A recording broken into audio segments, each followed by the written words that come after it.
Hai sahabat Pondok Media di seluruh Indonesia, kami datang kita belajar.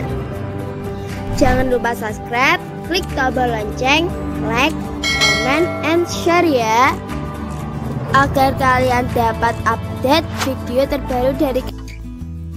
Assalamualaikum warahmatullahi wabarakatuh. Selamat pagi anak-anak, selamat berjumpa dengan Pondok Media. Bagaimana kabar kalian? Sehat ya? Alhamdulillah sehat walafiat. Mudah-mudahan ilmu yang kita pelajari menjadi ilmu yang bermanfaat bagi kita maupun bermanfaat bagi lingkungan kita. Amin. Hari ini kita akan belajar tema 3, tapi khusus MUPEL Bahasa Indonesia, yaitu tentang iklan. Mari. Hari ini kita akan belajar mengenai rangkuman materi MUPEL Bahasa Indonesia kelas 5 tema 3. Baiklah anak-anak, kita lanjut. Tema 3 yaitu tentang menganalisis informasi dari iklan. Iklan ya. Hari ini kita akan belajar tentang iklan, mengupas tuntas tentang iklan.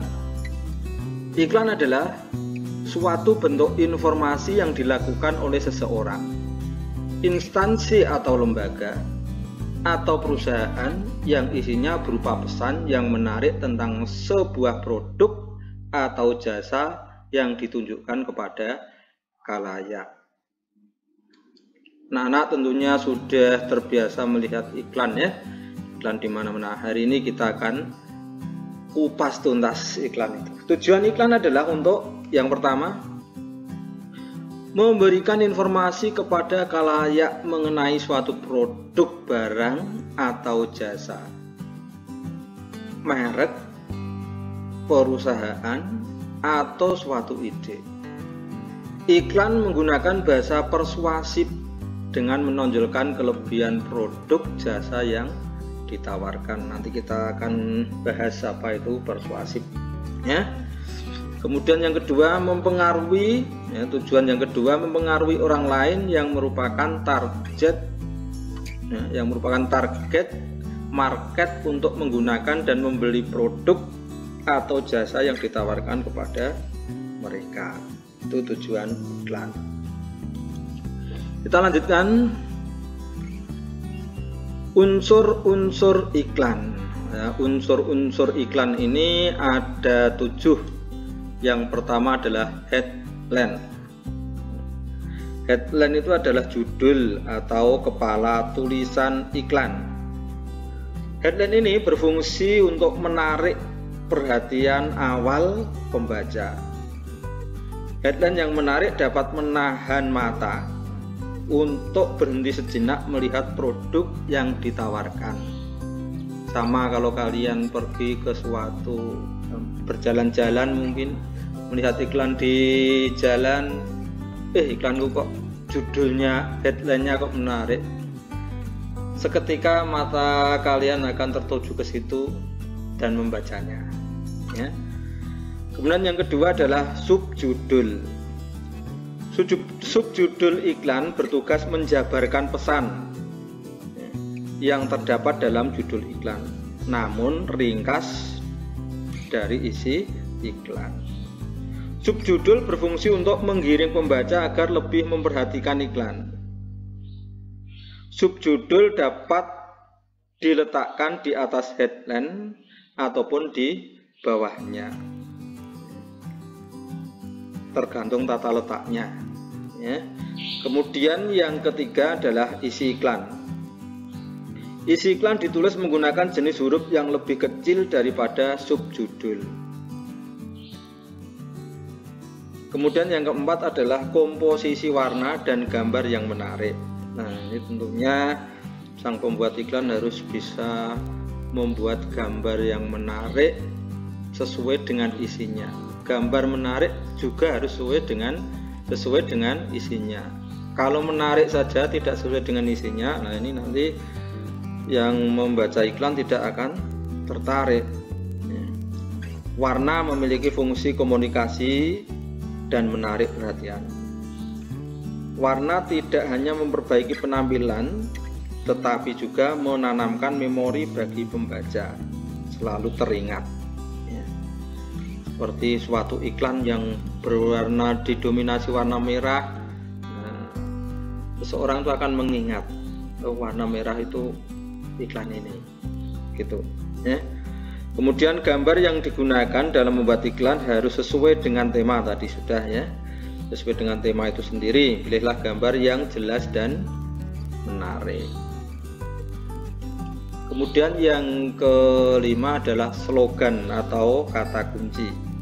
Bisa diartikan sebagai moto atau kalimat yang mengandung ekspresi ide atau tujuan yang mudah diingat. Keberadaan slogan dapat menjadi ciri khas suatu produk dan dapat digunakan sebagai kata kunci. Ini slogan,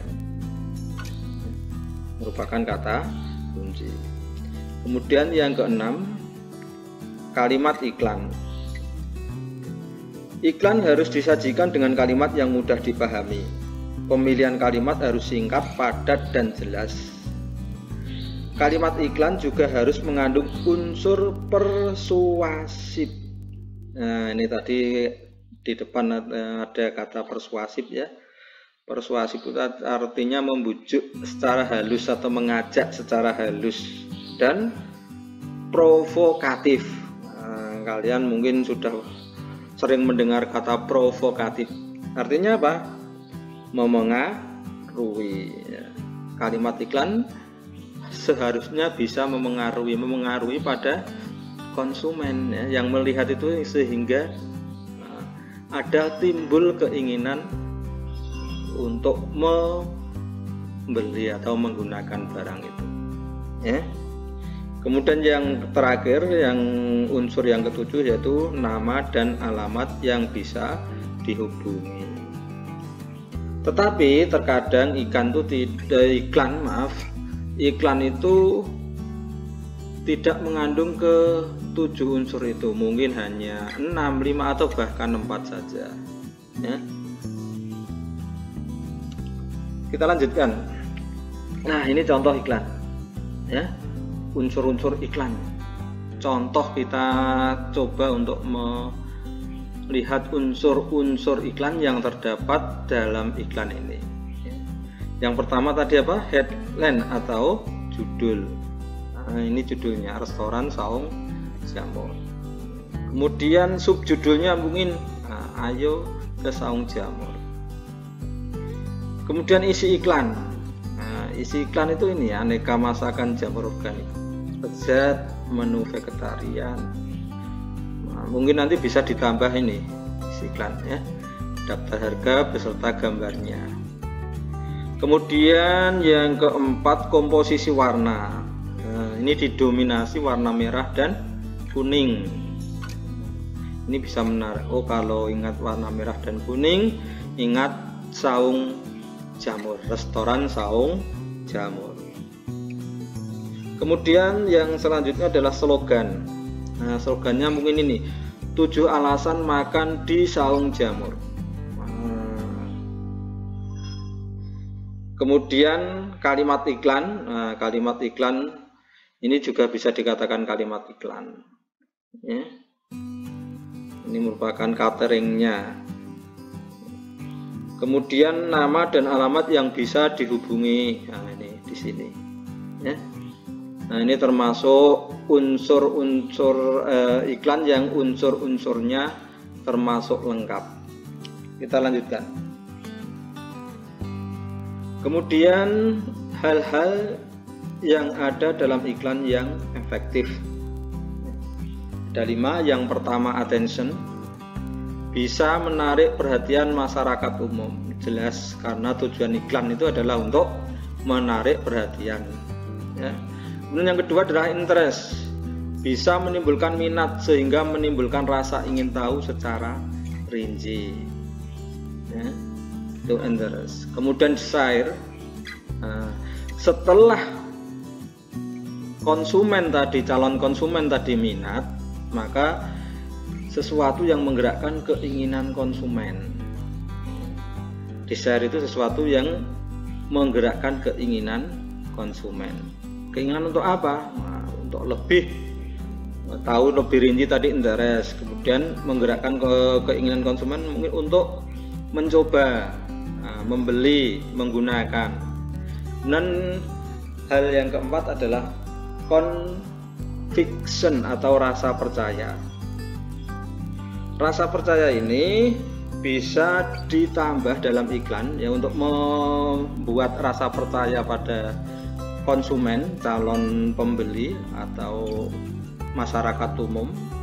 Itu bisa menggunakan yang namanya testimoni. Testimoni itu apa? Testimoni merupakan kesaksian dan pengakuan konsumen terhadap produk yang telah menggunakan. Misalnya, sepatu ini sudah saya gunakan 1 tahun tapi masih bagus, kuat dan kokoh. Nah, misalnya seperti itu. Itu pengakuan dari seseorang, misalnya fotonya yang mengakui tadi, yang membuat pernyataan pengakuan ditambah di situ. Kemudian kalimatnya juga disertakan. Itu namanya testimoni. Kemudian yang kelima adalah action atau tindakan. Tindakan merupakan tujuan akhir dari iklan, yaitu menarik konsumen agar membeli. Ya, ini adalah yang terakhir, hal yang terakhir yang memang tujuannya itu, yaitu untuk menarik konsumen untuk membeli barang.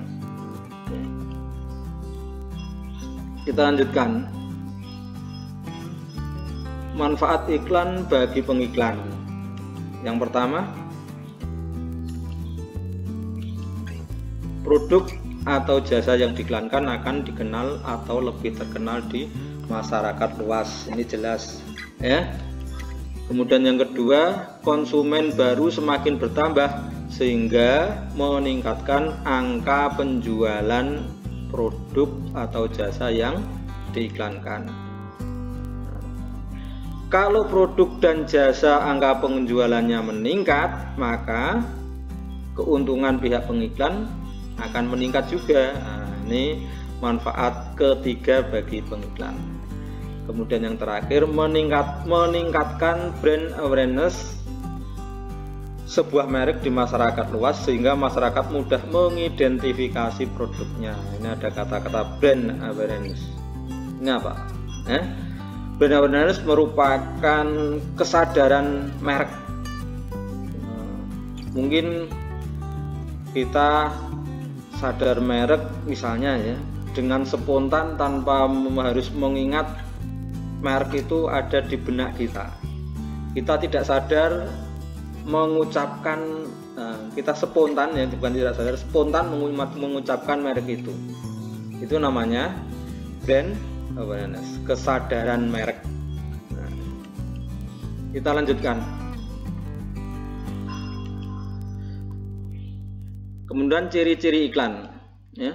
Yang pertama, informasi atau pesan disampaikan secara komunikatif dan informatif.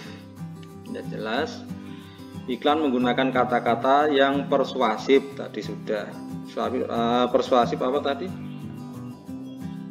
Merayu secara halus, mengajak secara halus, membujuk secara halus ya. Kemudian yang ketiga, menggunakan kata-kata atau diksi. Diksi itu pilihan kata atau bahasa yang tepat. Yang pertama, pilihan kata menarik, logis dan sopan. Dua, menggunakan kalimat persuasif. Ini nomor 2 sudah disangkut. Menggunakan bahasa yang menarik orang untuk mengetahuinya. Kemudian yang keempat, ungkapan memikat dan memiliki daya sugesti.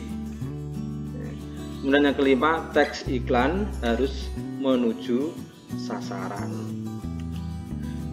Kemudian ciri iklan yang keempat, menjelaskan tentang produk, jasa, dan cara kerja produk atau jasa tersebut. Itu ciri iklan. Kita lanjutkan. dengan syarat-syarat iklan. Yang pertama, iklan harus bersifat objektif, proporsional, dan jujur apa adanya. Kalau ada iklan kok berbohong, sekali orang tahu tentunya tidak akan dipercaya. Kemudian iklan harus berisi informasi yang jelas, padat, dan mudah dipahami khalayak ramai. Ini sudah jelas ya, bahasanya padat, tidak bertele-tele sehingga orang membacanya pun mudah dan cepat paham. Kemudian yang ketiga, iklan sebaiknya dikemas sedemikian rupa agar menarik perhatian dan minat masyarakat. Ini sudah jelas tentunya ya. Kemudian yang keempat, iklan seharusnya tidak menyinggung, menyakiti atau merendahkan pihak ataupun produk lain. Jadi dalam mengiklan itu kita barang yang kita iklankan itu jangan terus kita menjelekkan barang saingan kita. Tidak boleh itu ya, itu namanya tidak menghormati atau tidak menghargai produk orang lain. Kemudian kita lanjutkan. Nah, ini macam-macam iklan. Berdasarkan media yang digunakan, iklan dibedakan menjadi dua atau dikelompokkan menjadi dua. Yang pertama, iklan media cetak ya. Iklan yang penyebarannya, iklan media cetak ini iklan yang penyebarannya dilakukan melalui media cetak. Contohnya iklan di koran, reklame, baliho, spanduk, dan poster. Anak-anak tentunya sudah terbiasa melihat hal iklan seperti ini di media cetak ya. Kemudian yang kedua, iklan elektronik, yaitu iklan yang penyebarannya dilakukan melalui media elektronik. Contohnya iklan di televisi, radio, maupun di internet. Nah, ini juga hal yang sudah lumrah biasa kita lihat sehari-hari. Nah, ini contohnya iklan media cetak. Nah, sering melihat ya. Mesin cuci cap resik ada ya. Kemudian yang bawah ini tentunya sudah sering lihat ini. Kita lanjut saja. Nah, ini iklan elektronik contohnya. Ada iklan politik, ada iklan pendidikan, ada iklan kecantikan, dan masih banyak yang lain. Medianya elektronik. Ini medianya televisi, medianya apa ini, gadget atau smartphone, dan ini juga ya, ini bisa di internet juga bisa. Lanjut. Kemudian berdasarkan isi, iklan dibedakan atau dikelompokkan menjadi tiga. Yang pertama, iklan pemberitahuan atau pengumuman. Jenis iklan ini bertujuan untuk menarik perhatian khalayak tertentu melalui sebuah informasi atau pemberitahuan. Contoh iklan pemberitahuan misalnya iklan duka, iklan reuni, iklan pengumuman lelang misalnya ya. Kemudian yang kedua adalah iklan penawaran atau iklan niaga. Iklan jenis ini bertujuan untuk menawarkan barang atau jasa kepada khalayak ramai. Contohnya banyak sekali ya, iklan sepatu, iklan penjahit, iklan tukang cukur, masih banyak yang lain. Kemudian yang ketiga adalah iklan layanan masyarakat. Iklan jenis ini bertujuan untuk memberikan informasi dan pencerahan kepada masyarakat tentang sesuatu isu atau hal tertentu. Iklan layanan masyarakat dibuat oleh lembaga atau instansi pemerintah atau organisasi non-profit. Ini contohnya. Nah, ini adalah contoh dari iklan pengumuman atau pemberitahuan. Nah, yang ini adalah pemberitahuan kabar duka. Kemudian yang ini adalah pengumuman rapat umum pemegang saham RUPS tahunan PT Puspetindo. Nah, ini namanya iklan pengumuman atau iklan pemberitahuan. Kemudian iklan niaga atau iklan penawaran barang. Nah, tiap hari kalian mesti sudah sering melihat iklan-iklan seperti ini. Kemudian yang ketiga adalah contoh iklan layanan masyarakat. Contohnya seperti ini, ya. Ayo jaga keluarga dan bangsa Indonesia dengan mencegah penularan COVID-19. Ini yang membuat iklan biasanya adalah pemerintah. Di sini yang membuat ini Kementerian Kesehatan Republik Indonesia. Kalau dilihat unsur-unsurnya kan hanya berapa tadi, 2 saja ya unsurnya ya yang kelihatan. Kalau yang ini cukup lumayan unsurnya ya. Lindungi diri, lindungi sesama dari penularan virus corona. Semua harus pakai masker di mana saja dan kapan saja. Nah, ini isinya ya. Ada headline hotline-nya, nomor yang bisa dihubungi, dan ada alamat-alamat dinas kesehatan aja ya. Nah, ini adalah salah satu contoh iklan layanan masyarakat. Masih ada contoh yang satu lagi. Nah, ini dari Kementerian Kesehatan Republik Indonesia juga ya. Mudah-mudahan COVID-19 ini cepat berlalu ya, insya Allah. Demikian anak-anak untuk materi kali ini, ringkasan Mupel Bahasa Indonesia tema 3. Demikian, terima kasih, mohon maaf jika ada kesalahan. Billahi taufiq walhidayah. Wassalamualaikum warahmatullahi wabarakatuh. Jangan lupa yang belum subscribe dulu ya. Like, comment, and share. Dadah, terima kasih kawan-kawan.